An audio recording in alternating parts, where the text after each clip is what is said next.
LinkedIn has over 1 billion users, but only a few can use it effectively. Today, that changes for you.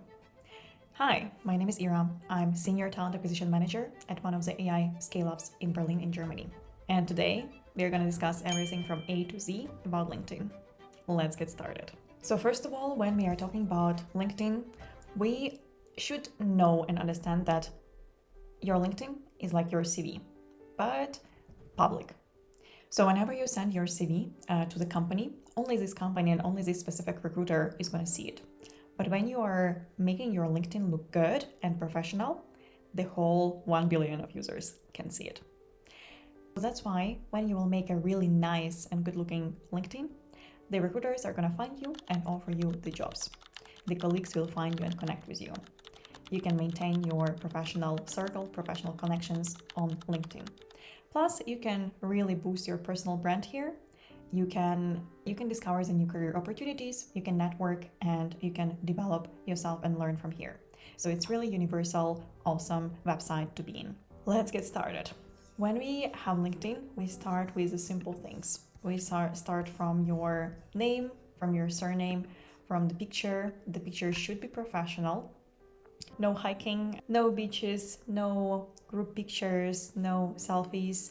So more of a professional setup, or the picture that can show your personality, like this one. Then we have the background. You can click and edit with the cover image here.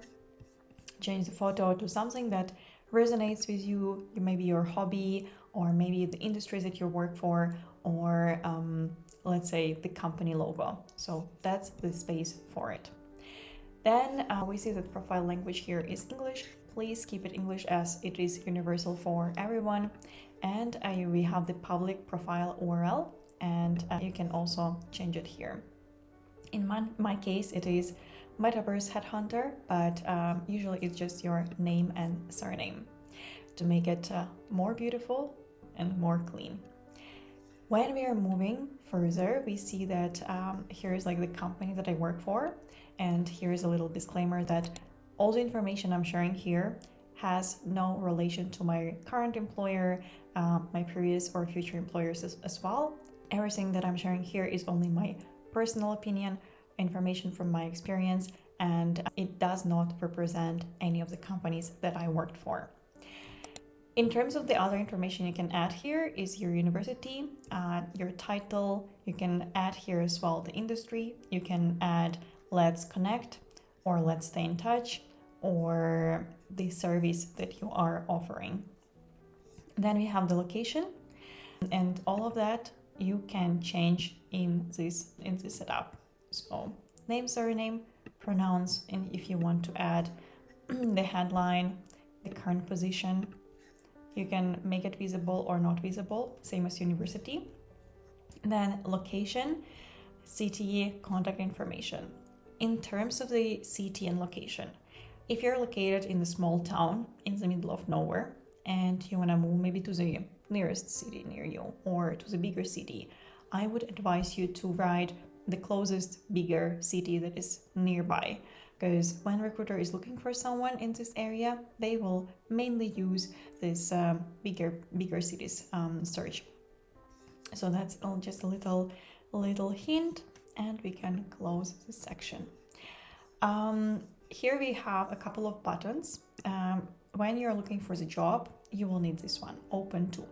As a recruiter, I will use hiring, but you will use finding a new job. You can add the information, what titles you're looking for. It can be talent acquisition manager, on-site or hybrid, or even remote. Berlin for the on-site, location for the remote, let's put the whole Germany. You can put also EMEA, you can put USA, United Kingdom, and so on. Start date, if you're applying and want to start immediately, or you're just exploring the options, then full-time, part-time, different setups. And here, if you will select recruiters only, people that have the LinkedIn recruiter license will be able to see this, that you're open to work. No one else. So the colleagues from your work, they will not be able to see it. If you see select all LinkedIn members, then everyone, almost 1 billion users, will be able to see that you're open to work and you're looking for something. So select it, and then if you select open to work visible to everyone, you'll have this green headline in your LinkedIn picture. Then we can add the profile sections here. Let's go through all of them in more details. The section about. I love this one. Why? Because here it's not really about your experience yet. It's not too formal. It's a way to tell someone about you in, let's say, less formal setup. Like, what's your hobby? What's your biggest achievement? How do you want to stay in touch? You can leave your email address here. So it depends how open you are, how much information you want to share. You can add it here. You can write something like, hi, my name is Ira. I'm located in Germany, lived in a couple of cities and places. This is my interest. This is my hobby. Those are the sectors that I'm following. Let's stay in touch via this email address, or let's connect on LinkedIn. So that's something that you can add in the About section. When the recruiter is screening your LinkedIn, they see not only your, let's say, background and experience, they also see you as a human being and can connect with you based on that. Additional point, what you can add, it's top skills. So the skill set that you're most proud of, what you want to highlight, you can add here, and it's going to be on top of your profile. Featured section. Usually once you are participating in the conferences, learning something new, sharing the expert information, or maybe you're a speaker at a certain event, you can write a post and put it to featured section. Let's say that's mine. In activity, whatever comments you are making on other posts, what you are reposting, what you're sharing as well, will be visible in this section. Then the most important section, the experience. So in this section, I want you to add all the experiences you had in the professional settings. Let's say my background is not in talent acquisition or psychology or anything like that. I studied finance and I also worked in finance before. But that's not relevant, let's say, for the talent acquisition. So I do not keep it in the CV, but I keep it on my LinkedIn. As you're watching this video right now, I want to ask you for a favor. I'm still at the beginning of my channel development and sharing the content, and I would really appreciate your support and help. So if you can like and subscribe to this channel, this would mean the world to me. Also, for the first 7 people that are gonna leave their LinkedIn profile in the comment section, I'll do a full review and give you a personalized recommendations. So go for it. And returning back to the experience section. So here I would recommend you to add the title, of course the company name, if that was a full-time contract and so on, add a little description of the company and the scale of the company. So let's say here we have the fintech scale up, we have around 200 employees and headquartered in Berlin.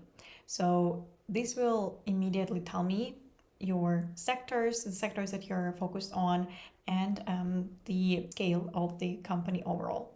Why it is important to, let's say, put if that was a full-time or if that was a contract. As you can see, I left Birkenstock after spending a year there, and the reason for that was because I had the fixed term contract. If I would not write it in LinkedIn, recruiter can guess like, what was the reason? Maybe that was due to the performance, maybe that was due to something else.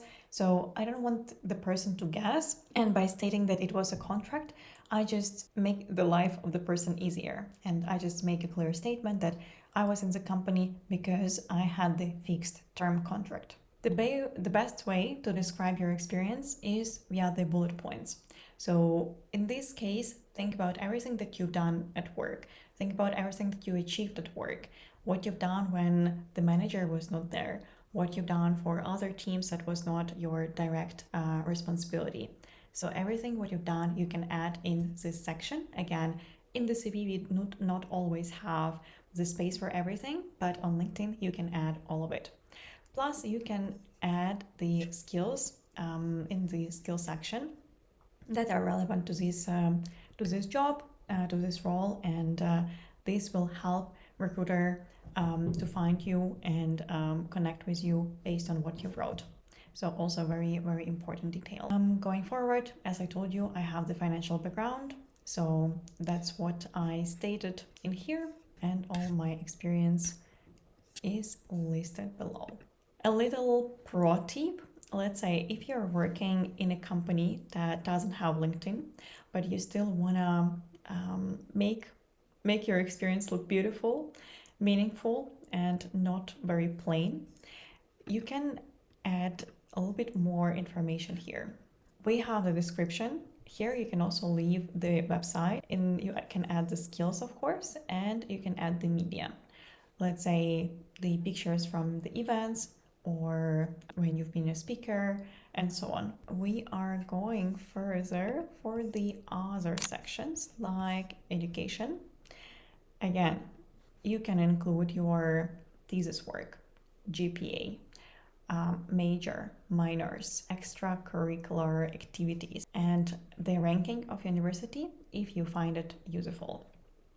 So that's what I've done personally.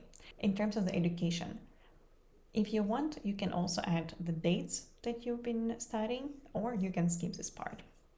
That's not a big issue. Licenses and certifications. And the licenses and certifications, you can again add everything you have. Not necessarily that's the point for the CV, but on LinkedIn that is acceptable and recommended. So I had different trainings in terms of the HR, hiring, leadership, or also economic certification, hackathon experience, kind of different competitions experience also stated here. Please also include credentials. So when the person clicks on it, it can be reviewed if that's really a valid one or not. So in this case, we can see that it is a real one. After the certifications, we have project work. So you can add your projects outside of work. You can add volunteering experience, which is very nice to have when you're applying for big corporations or in Europe or in US. You can also add your publications if you wrote some papers in your PhD, and the skill section. I would say on LinkedIn, these three sections are the most important ones. It's the experience. So experience section should be really written down very well, filled very well. Then we have the skills section and the about section. Usually the recruiters are gonna look for the keywords for the information specifically from those three sections. In skills, please add everything that is related to your industry, to the tools, technologies that you've been using, interpersonal skills, languages, and other skills. Important notice, yes, we have a separate languages section on LinkedIn, but LinkedIn is not very smart sometimes. So if you know some languages, please add them in here in the skills section as well. You can add, I think, up to 50 of them. I would advise you to write the whole 50 or almost 50. The more, the better.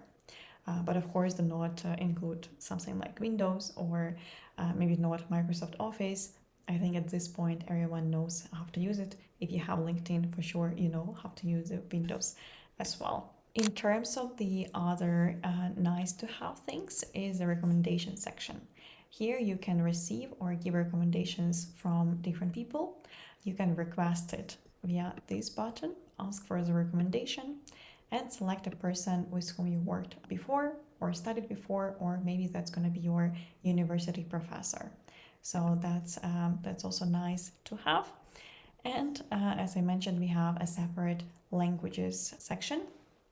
And please keep everything in English and add your proficiency level here. So we have elementary proficiency, which is probably like A1, A2. Then we have limited working proficiency, which is like B1, then professional working proficiency, B2, or kind of the pre-intermediate, upper intermediate, advanced and native or bilingual.